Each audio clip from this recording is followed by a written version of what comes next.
Hoje nós vamos falar um pouco sobre o caminho da restauração. Como fazer o caminho da restauração? E o texto está em Neemias, capítulo 2, a partir do versículo 11. Neemias, capítulo 2, versículo 11. Se você trouxe a sua Bíblia, você pode abri-la. Se você pode ligar ela também, porque às vezes está no seu celular, ou você pode acompanhar no telão.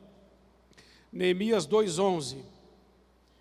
Cheguei a Jerusalém e depois de 3 dias de permanência ali, saí de noite com alguns dos meus amigos.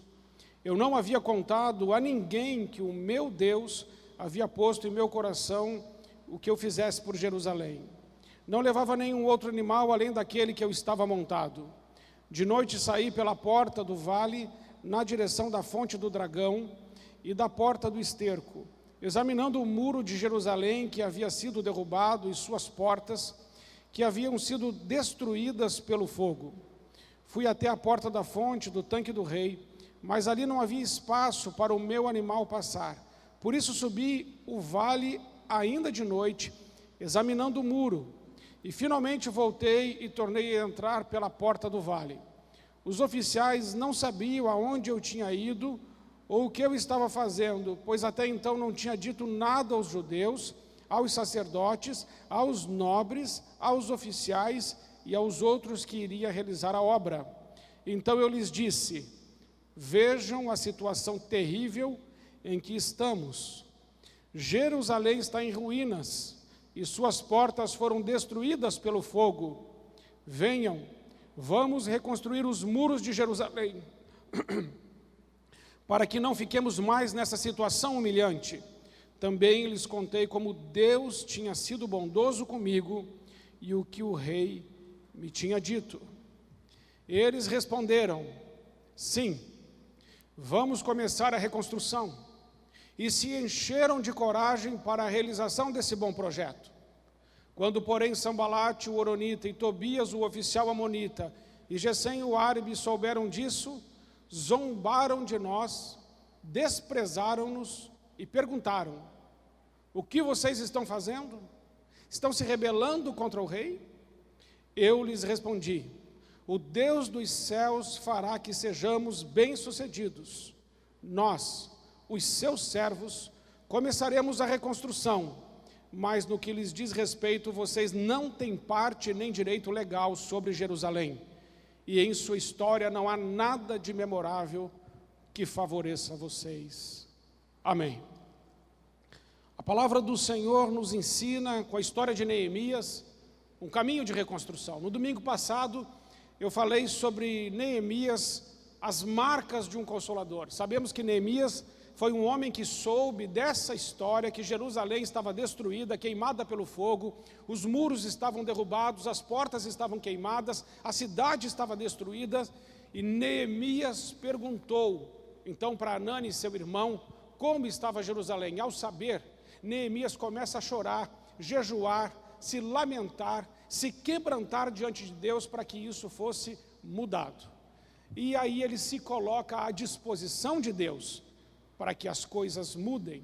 Então ele se preocupa, ele ora, ele chora, ele se quebranta, ele pede uma estratégia para Deus, para poder chegar na cidade, fazer o projeto que Deus tem. E aí em 4 meses orando e jejuando, porque o capítulo 1, versículo 1, diz que Neemias soube disso no mês de Nissan. E o capítulo 2, versículo 1, diz que no mês de Quisleu é que ele agiu, conversando com o rei, o que dá uma diferença de 4 meses, onde Neemias esteve então chorando, jejuando, lamentando, mas também perguntando para Deus: Senhor, como é que eu vou fazer para reconstruir Jerusalém? E nesse tempo Deus falou com ele, e ele se colocou nas mãos então de Deus, fez uma oração, falou com o rei, e ele nunca tinha estado triste na presença do rei, porque se alguém aparecesse triste na presença do rei, seria morto. A função de Neemias era uma função muito importante. O final do capítulo 1 vai dizer que Neemias era copeiro do rei. Isso significa que ele era íntimo. Ele bebia da bebida do rei e comia da comida dele antes do rei para saber se tinha veneno ou não. Então é aquela pessoa que está muito próxima. E é nessa situação de proximidade que Neemias se apresenta triste. Isso está no início do capítulo 2. E o rei diz assim: por que você está triste? Ele fala: como eu não estaria triste? Se a cidade dos meus pais está destruída, os muros estão derrubados e as portas queimadas a fogo, como eu não estaria triste se a minha família está no desprezo e na humilhação? Então o rei disse assim: o que você quer? E ele já sabia tudo certinho. E disse para o rei, porque ali, irmãos, não dava tempo de dizer: a semana que vem eu volto e te falo, rei. Não dava.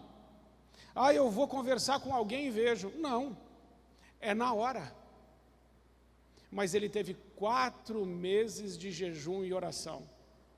Então, as lições que aprendemos no domingo passado foram essas. Mas agora nós estamos aqui com a chegada de Neemias em Jerusalém. Agora ele chega, ele já está. E Jerusalém precisa ser reconstruída. E nós podemos facilmente aplicar a história de Jerusalém na história da igreja. A reforma de Jerusalém como a reforma da igreja. E a reconstrução dos muros e das portas como a reconstrução de coisas na nossa vida que também foram destruídas. Facilmente podemos fazer esta aplicação, porque é possível. Está no contexto do texto. E aqui está dizendo que ele chegou a Jerusalém depois de 3 dias de permanência ali. E depois de 3 dias de permanência ali, está no versículo 11, ele no versículo 12 sai de noite com alguns dos amigos. 3 dias de permanência naquele local. E depois de 3 dias ele sai com os amigos e diz assim, no versículo 12: eu não havia contado nada a ninguém, o que meu Deus havia posto no meu coração para que eu fizesse em Jerusalém. Primeiro ponto desse texto é que o caminho da restauração passa pelo silêncio. Você já percebeu como é difícil ficar em silêncio? E você tem percebido que está cada vez mais difícil permanecer em silêncio? Neemias chegou naquele lugar e não conversou com ninguém sobre o que ele ia fazer por 3 dias. Ele ficou quieto. Ele ficou em silêncio. E o silêncio, irmãos, é algo muito benéfico para nós, é uma virtude. O problema é que hoje nós não conseguimos mais ficar em silêncio. Às vezes Deus coloca alguma coisa no nosso coração e a gente já quer logo ir dividindo, já quer logo ir falando. Se Neemias tivesse chego em Jerusalém e falasse assim: olha, eu vim aqui para reconstruir Jerusalém, porque Deus me mandou para cá, e é o seguinte, gente, Deus vai fazer uma obra tremenda aqui. Sabe o que ia acontecer? Eles iam dizer assim: não, não vai não, não vai não. Porque aquele povo estava numa cidade que estava destruída há mais de 120 anos. 120 anos, eles estavam vivendo nos escombros, na humilhação e no desprezo e na miséria. 120 anos são pelo menos 3 gerações. É o suficiente para construir na cabeça de uma pessoa que aquela situação não muda mais. É assim. É muito tempo. Quando uma coisa por muito tempo permanece na nossa vida, a nossa tendência é começar a acreditar que isso não muda mais não. E se Neemias tivesse chegado lá e disse assim: não, eu cheguei aqui, vai acontecer isso, vou fazer aquilo, as críticas começariam a ser levantadas. E uma lição importante para aprendermos com o silêncio: quando ficamos em silêncio, evitamos as críticas. Quando ficamos em silêncio, evitamos os preconceitos, os juízos e as vozes que vêm para tentar impedir os planos de Deus na nossa vida. Tem muitos sonhos e muitos projetos de Deus na minha e na sua vida que talvez não tenham avançado porque você falou na hora errada. Porque você abriu a boca, mas deveria ter ficado quieto. Você falou, mas deveria ter ficado quieta. Porque na hora que você dividiu aquilo, alguém se levantou e falou assim: eu acho que isso não vai dar certo não. Na minha opinião, pelo que eu já vi, não funciona não. Eu já estou aqui há 120 anos, minha família está aqui há muito tempo, isso não funciona não. Pega aí as suas coisinhas e volta para sua casa. Neemias poderia ter ouvido isso, mas a palavra de Deus diz que ele ficou em silêncio. Que virtude maravilhosa é o silêncio. Não é para ficar em silêncio o tempo todo, mas existe o tempo certo para a gente falar. Por isso que Eclesiastes capítulo 3, versículo 7, vai nos ensinar que existe o tempo de falar e o tempo de calar, está ali? Tempo de rasgar e tempo de costurar, tempo de calar e tempo de falar. Tempo de calar é aquele tempo que Deus está nos falando, que Deus está ministrando ao nosso coração algo, um projeto, um sonho de Deus para a nossa casa, para a nossa vida, coisa boa que vem do céu para nós. Quando Deus falar com você, fique quieto. Fala com Deus. Neemias nos ensina isso. Eu saí de noite com alguns dos meus amigos e não havia contado nada a ninguém o que o meu Deus havia posto no meu coração, que eu fizesse por Jerusalém. Provérbios 25, 11, vai dizer assim, na versão Ara, Almeida, revista e atualizada: como maçãs de ouro em salvas de prata, é a palavra dita a seu tempo. Sabe o que isso significa? Que a palavra certa, na hora certa, tem o poder de mudar a realidade de uma pessoa. Você já recebeu uma palavra certa na hora certa? Você estava quase lá no finzinho, e alguém chegou e falou para você assim: pode parar com isso, Deus te ama, Ele é poderoso, se levante, erga a sua cabeça, Deus está contigo, você vai conseguir. A palavra certa, na hora certa, pode mudar uma história.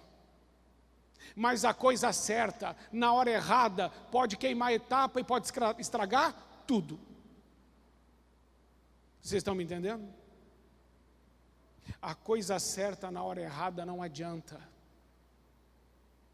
Neemias estava indo fazer a coisa certa, mas se ele falasse na hora errada, o projeto seria abortado.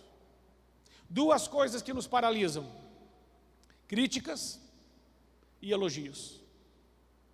As críticas, se nós ouvirmos, a gente para. Você está fazendo uma coisa boa, e só porque você está fazendo uma coisa boa, você acha realmente que não vai se erguer gente para criticar você? Você acha mesmo? Comece a fazer uma coisa boa que vai se erguer um monte de Sambalate e Tobias, tem aqui, está escrito aqui no texto. Versículo 19, põe lá para mim. Quando Sambalate, o Horonita, Tobias, o oficial amonita, e Gesem, o arábio, souberam disso o quê? Que Neemias ia realizar um grande projeto. Eles se levantaram contra e falaram assim: vocês estão se rebelando contra o rei. Foi a mesma estratégia que eles usaram no passado para essa construção não ir para frente. Quando Deus te colocar alguma coisa na mão, não pense porque foi Deus que colocou, que não vai se erguer pessoas para criticarem a obra que Deus colocou nas suas mãos. Não seja ingênuo. Segundo lugar que pode prejudicar a sua vida, e que aprendemos com Neemias: elogios. Cuidado com os elogios. Nem todo elogio é verdadeiro, e muitas vezes o elogio pode fazer você baixar a guarda. Geralmente depois de uma vitória a gente relaxa. Quando a gente cruza a linha de chegada, qual é a nossa tendência? É relaxar. Cuidado. Depois de uma grande vitória, muitas vezes vem uma grande investida do inimigo. Porque ele sabe. Quando o povo de Israel estava saindo do Egito, acabei de me lembrar disso, e eles estavam saindo, e Deus tirou o povo com mão poderosa do Egito, e eles estavam saindo. Na saída do Egito, Ficaram para trás os velhos e as crianças. É normal, eles tinham um passo mais lento. Vieram os amonitas e atacaram por trás o povo de Israel, atacando os velhos e as crianças. Depois de uma grande vitória, veio um ataque do inimigo. Vigie até na sua vitória. E cuidado com os elogios. Então nós aprendemos aqui com Neemias que o silêncio não significa que Neemias está procurando solidão. Existe uma grande diferença, amados irmãos e irmãs, entre solidão e solitude. A solidão é resultado de frustração, é resultado de perda, é resultado de derrota, é resultado de amargura. A solidão é quando a minha expectativa é frustrada. Exemplo, Elias matou 450 profetas de Baal, mais 400 de Azerá, 850 profetas Elias matou, e ele estava acreditando que Acabe ia se converter, Jezabel ia se converter, ele estava crendo que depois de todo aquele empenho dele junto com o Senhor, e de tudo que ele passou, haveria uma mudança naqueles corações.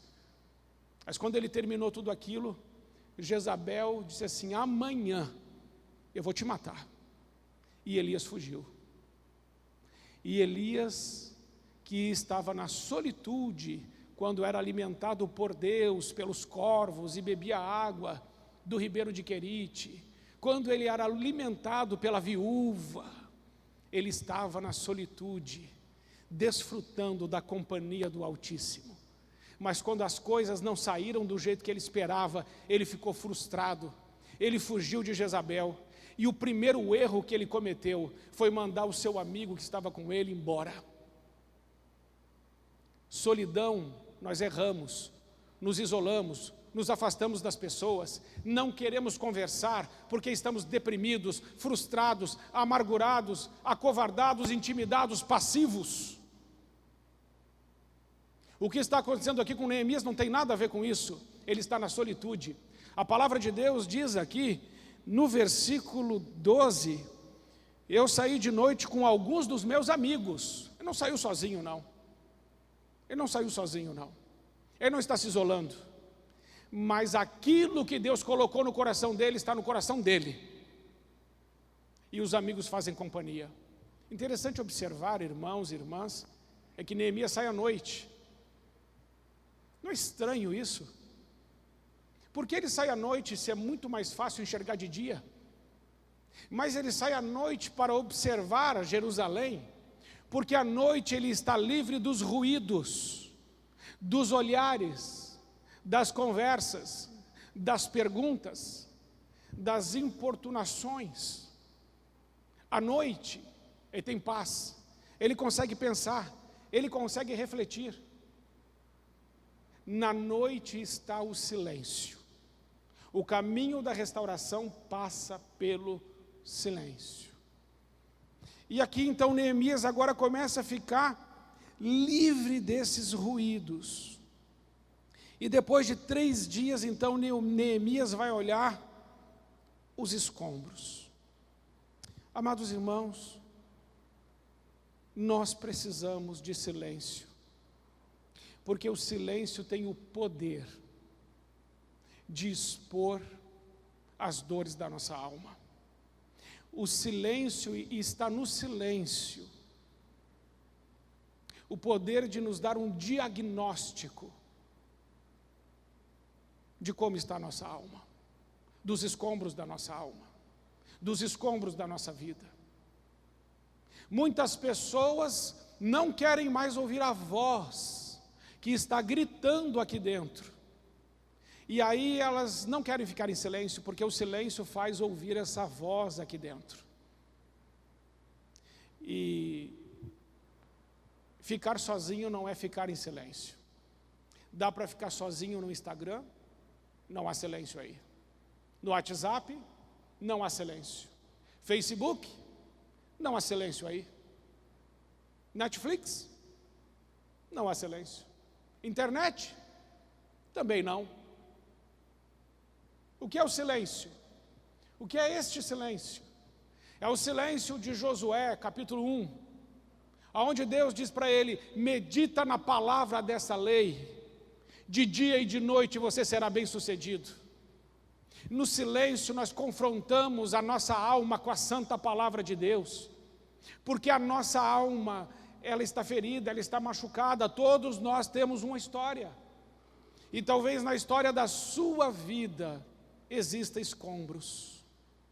Muros foram derrubados, portas foram queimadas, dores estão instaladas, mágoas, perdas, feridas, tristezas, decepções, desilusões, rejeição, abandono, violência, palavras duras que foram proferidas contra você, injustiças sofridas, e aquilo ficou um escombro dentro de nós. E nós achamos que ignorando essas coisas, vai passar. Não, não vai não. Não, não vai não. É necessário confrontar o nosso passado, enfrentá-lo. A palavra enfrentar significa trazer para frente. É trazer o passado para frente, olhar nos olhos e resolvê-lo com Cristo. É trazer o passado, é trazer as dores, é trazer as perdas, é trazer as mágoas, todos os escombros e resolvê-los. Sabe por quê? Porque Deus não constrói nada em cima de entulho. Você entende isso? Tem gente que quer começar relacionamento. Eu vou começar um relacionamento novo. Você resolveu o antigo? Não. Você quer começar um novo? Vai dar errado. Porque você está construindo em cima de entulhos de coisas que você não resolveu. Eu não concordo com aquela pessoa, eu não gosto de fulano, fulano me fez alguma coisa, mas agora a gente assim, está tudo bem. Não está não. Não está não. Sabe quando é que está tudo bem? Está tudo bem quando você olha nos olhos e você fala assim: você me machucou, você me feriu, você me caluniou, você me injustiçou, você me prejudicou, mas eu te perdoo em nome de Jesus. Vamos resolver essa história agora. É melhor assim do que fingir que está tudo bem. Relações fingidas não são fortes, por isso que famílias se dissolvem, por isso que as famílias se acabam, por isso que os casamentos não aguentam, porque vai acumulando entulho, e lixo, e a gente vai fingindo que aquilo não está ali, mas aquilo está ali. E em 120 anos nada foi feito em Jerusalém, enquanto não chegou um homem de Deus naquele lugar e disse: agora isso vai acabar. E o homem de Deus e a mulher de Deus na sua família é você. E é você que Deus vai usar como um Neemias para limpar o entulho, para reconstruir os muros, para reconstruir as portas. Porta é lugar de acesso. Aonde não tem porta, não tem acesso. Quantas portas na sua vida já foram queimadas? Quantos acessos foram destruídos? Quantos caminhos e quantas pontes precisam ser refeitas na sua história, na sua vida, na sua família? Só que sem silêncio, a gente não pensa nessas coisas. Sem o silêncio, a gente não confronta o nosso passado. Sem o silêncio, a gente não consegue discernir o que está acontecendo. E é por isso que Neemias sai à noite. E à noite ele vai olhar essas coisas. E ele consegue perceber muito bem o que está acontecendo. À noite. Noite significa lugar de reflexão. Tem gente que dorme até com a televisão. Desculpa. Tem gente que dorme até com a televisão ligada. É ou não é? Eu gosto daquele barulhinho. Precisamos de uma cinta de Jesus. Eu gosto daquele barulhinho para eu dormir. Não, chega de barulho. Chega de barulho. Está na hora de resolver. Posso ouvir um amém? Você está entendendo? É difícil, não é difícil? É difícil sim. Mas se Deus te trouxe aqui essa noite, é porque Ele vai usar a sua vida. E a sua família vai ficar bem melhor. por causa de Deus na sua vida. A Bíblia diz que rios de águas vivas fluem do interior daqueles que creem em Jesus. Rios de água viva fluem do seu interior e lava tudo aquilo e limpa tudo. É melhor que X14, é melhor que Omo, é melhor que o Doni, é melhor que todos os produtos de limpeza que a sua mulher compra. O sangue de Jesus é poderoso. Você acredita nisso? Eu faço assim para ficar mais leve, porque eu sei que você começa a pensar e fala: meu Deus, como vou fazer? Deus vai te ajudar, mas o silêncio precisa voltar para a nossa vida. Eu já fiz um retiro, quando era seminarista, de 3 dias de silêncio. Irmãos, no início o silêncio é insuportável. Parece ter alguém gritando quando a gente fica em silêncio. E sabe o que está gritando? Aqui dentro. Aqui dentro. Está gritando. Mas a gente muitas vezes abafa essa voz, anestesia essa dor, e ficamos passando bom ar em cima de carniça a vida inteira. O cheiro sempre volta, mas a gente sempre passa bom ar. A gente tem que meter a mão na carniça e jogar isso fora. O que não presta tem que sair da nossa história. Amém, irmãos? Então Deus vai nos ensinando através da vida de Neemias que o silêncio pode expor as nossas dores mais profundas, mais profundas. Irmãos, eu nunca fui um homem muito profundo assim. A minha esposa sempre foi muito mais profunda do que eu, no diagnóstico, eu sou mais sanguíneo, mais superficial, mais brincalhão. Mas sabe o que eu acho que aconteceu? Numa noite, a gente dormiu e Deus trocou. Eu estou bem agora assim, profundo. E ela está mais superficial. Segundo ponto, o caminho da restauração é precedido então pelo confronto, a autoconfrontação. Salmo 42, versículo 5. Você é bom, menino. Por que você está assim tão triste, ó minha alma? Por que está assim tão perturbada dentro de mim? Põe a sua esperança em Deus, pois ainda o louvarei. Ele é o meu Salvador, Ele é o meu Deus. O que está acontecendo aqui? O salmista começa a conversar com a alma dele. Você sabia que isso é possível? Nós podemos conversar sobre aquilo que está nos perturbando. Por que você está assim, minha alma? Por que você se perturba dentro de mim? Então ele confronta a própria alma com a palavra de Deus, dizendo assim: espera em Deus, minha alma, confia nele. Por que você está tão angustiada? Por que o medo? Por que a ansiedade? Por que a insegurança? Por que essa timidez? Por que essa covardia? Para, minha alma, para, confia em Deus. Ele é todo poderoso, Ele é bom, Ele é santo, Ele me ama, Ele é o meu pastor, Ele está indo à minha frente, Ele nunca vai me deixar sozinho. Minha alma, creia em Deus e para de se debater dentro de mim.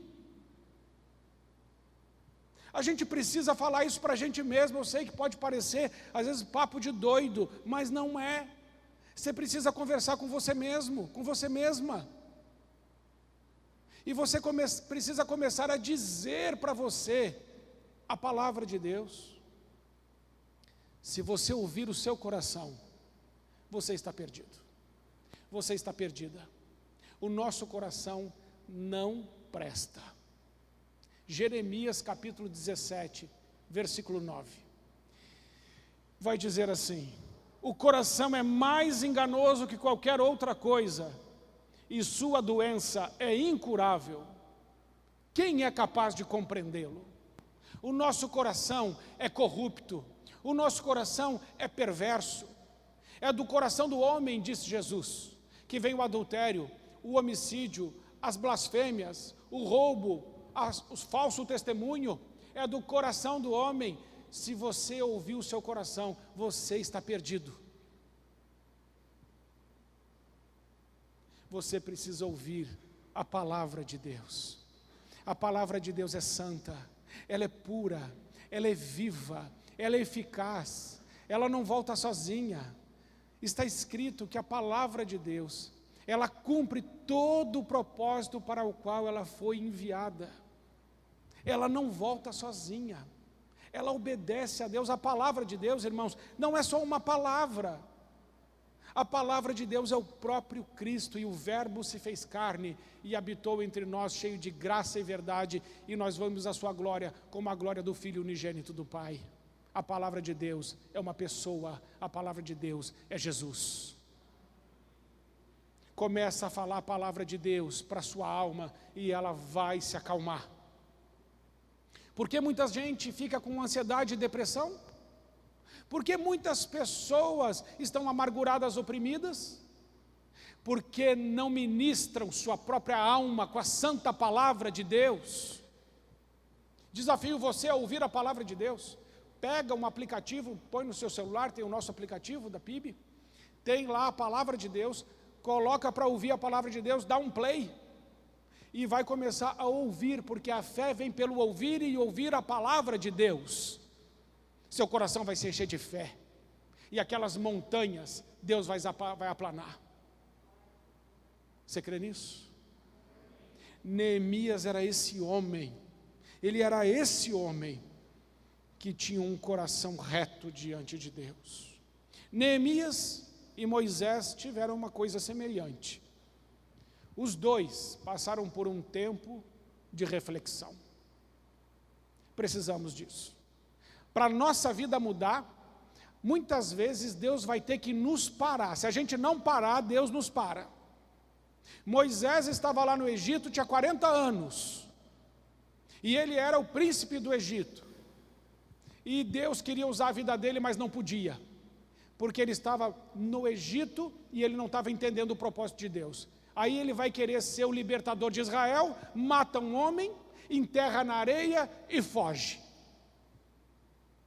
E quando ele foge, ele vai para o deserto de Midian. E no deserto de Midian, ele encontra Jetro, o sacerdote. E fica 40 anos no deserto de Midian, na casa de Jetro. Sabe fazendo o quê? Nada. De príncipe a Zé Ninguém. De filho da filha do faraó para cuidar das ovelhas do Jetro, nem era dele. Tinha títulos e posses, agora lá no deserto não tem mais nada. Perdeu tudo. É lá que Deus vai mantê-lo por 40 anos. Para depois poder usá-lo. Sabe, irmãos, se você não parar, Deus por amor vai te parar. Tem gente que vai parar no hospital e fala assim, por que eu estou aqui? Talvez seja uma permissão de Deus para você começar a parar e pensar que a vida é mais do que aquilo que a gente está vivendo. Somos seres eternos. Nossa pátria é celestial. Há um propósito para a nossa vida. Cuidado. Se vivermos só para essa vida, somos os mais dignos de dó. De dó. Mais dignos de dó. Se vivermos só para essa vida. Então, Moisés no Egito, o Egito é símbolo de mundo. Faraó é um símbolo para Satanás e a escravidão é um símbolo para o pecado. Enquanto Moisés estava no mundo, sob o controle do diabo, vivendo no pecado, ele era inútil para Deus. E Deus tira ele de lá e coloca ele em outro lugar. E eu vou ensinar de novo o que eu já ensinei no outro culto. Deus tirou Moisés do negócio e levou Moisés para o ócio. Negócio é a negação do ócio. Ócio significa tempo de reflexão, busca de sentido e de significado para a nossa vida. Ócio é parar para pensar. Ócio não é vagabundagem, não é ficar sem fazer nada, não é ocioso no sentido de ficar deitado numa rede. Ócio significa reflexão. Negócio é negar a reflexão, é negar-se a busca de sentido, é negar-se a significado de existência.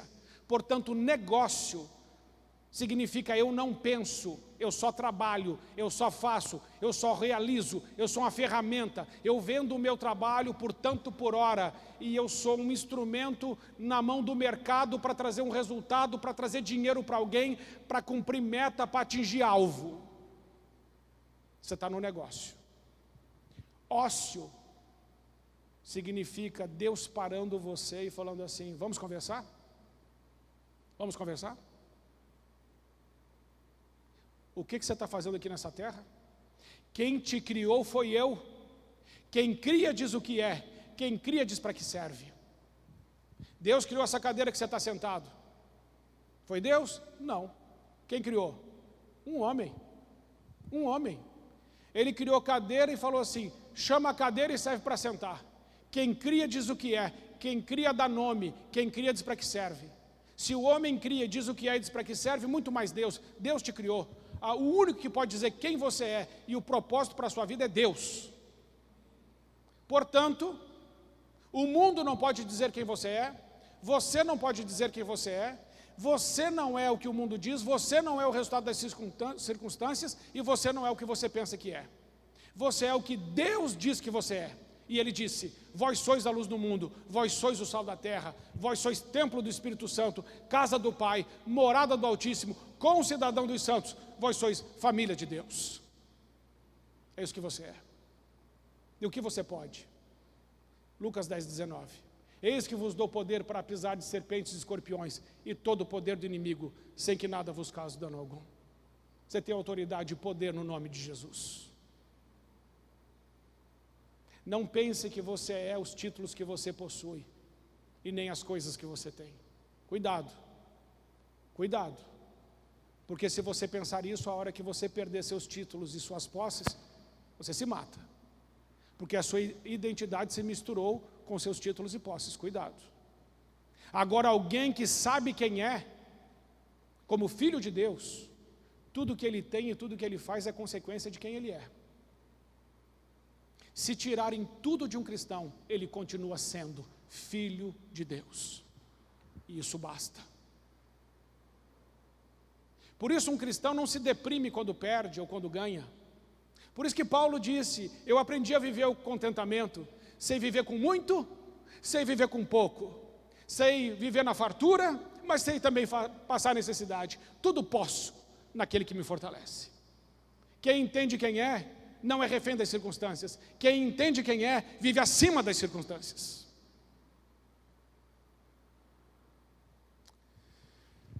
Mas não era nada disso que eu queria falar. O que eu queria falar era outra coisa. O terceiro ponto, o caminho da restauração é precedido pela visão.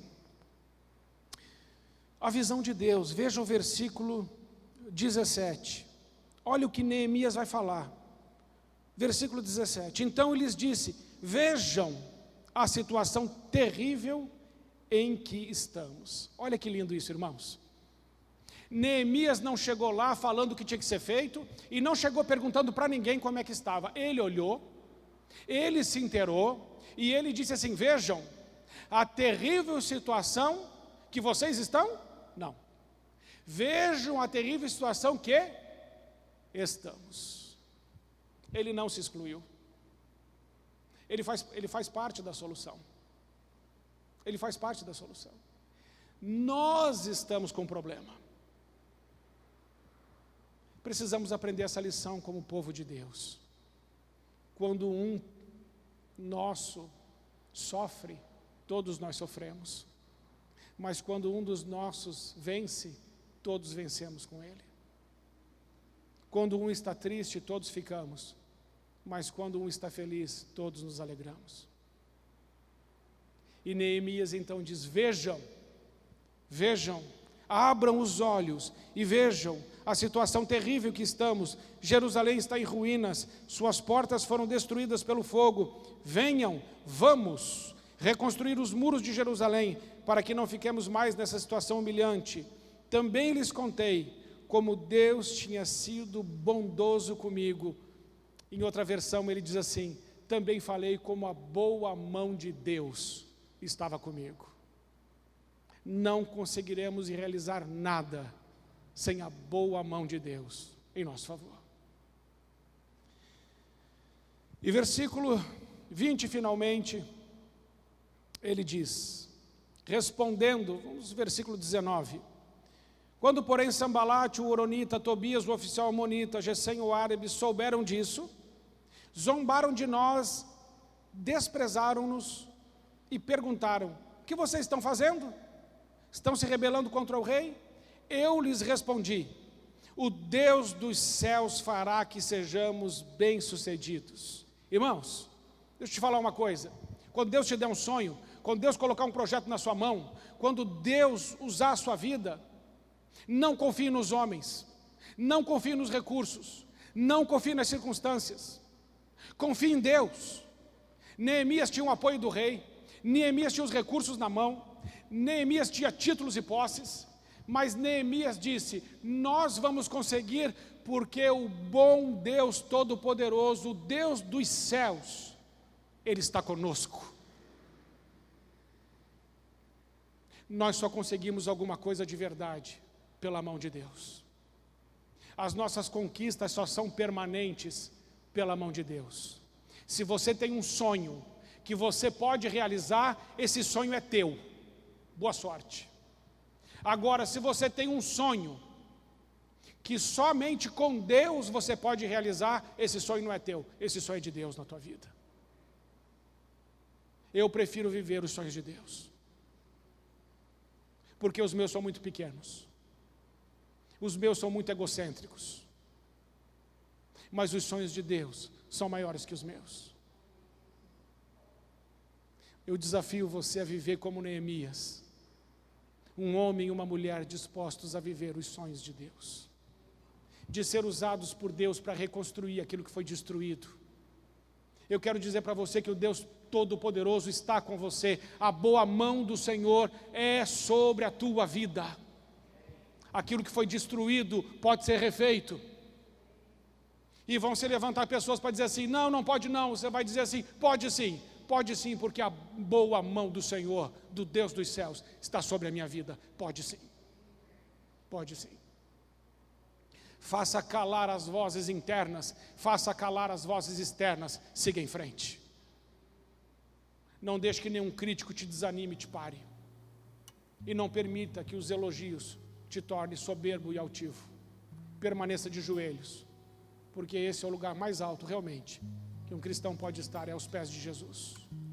Amém, amados? Então eu não sei o que tem que ser reconstruído na sua vida, eu não sei.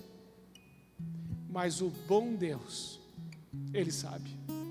E Ele é poderoso para fazer isso.